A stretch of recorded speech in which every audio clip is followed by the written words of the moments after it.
വീട്ടിലെല്ലാവർക്കും നല്ല ചുമ. അപ്പൊ ഞമ്മക്ക് ഇതാ ഇവരൊക്കെ സൈഡായി പോയിട്ടോ. അപ്പൊ ഞമ്മക്കൊരു ചുക്കപ്പി കുടിച്ചാലോ? യെസ്. അപ്പൊ നമുക്കൊരു ചുക്കപ്പി ഈ വീഡിയോ ഒക്കെ എടുത്ത് കഴിഞ്ഞിട്ട് വേണോ ചുക്കപ്പി കുടിക്കാൻ. എന്റെ ഒരു അവസ്ഥ. ആർക്കും എന്തൊരു ചുമച്ച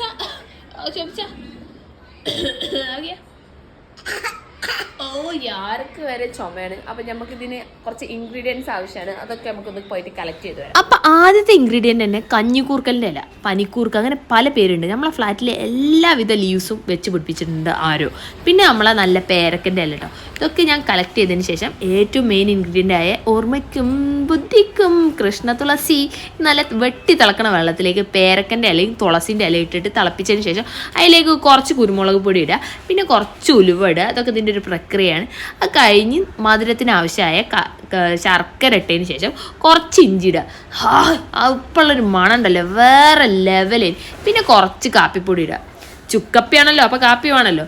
ഇനി ഇതൊക്കെ ഇട്ടതിന് ശേഷം നല്ലോണം ഇളക്കി യോജിപ്പിച്ചൊന്ന് കുറുക്കി എടുക്കുമ്പോൾ ആ മണം ഉണ്ടല്ലോ, ഇത് നമ്മൾ ചൂടോടെ സെർവ് ചെയ്യുക. എന്നിട്ട് രോഗികളുടെ അടുത്തേക്ക് കൊടുക്കുക. അപ്പോൾ ആദ്യത്തെ രോഗിക്ക് തന്നെ കൊടുത്തിട്ടുണ്ട്. ഓൻ്റെ റിയാക്ഷൻ നിങ്ങൾ കണ്ടോളി. മസ്റ്റ് ട്രൈ ആട്ടോ.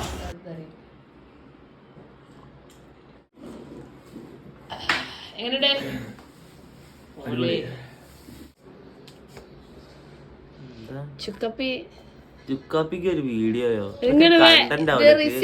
റെസിപ്പിയാണ്.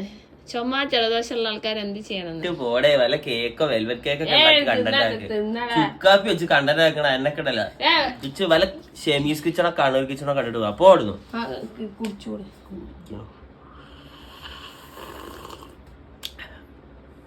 സൂപ്പർ ഉഗ്രൻ.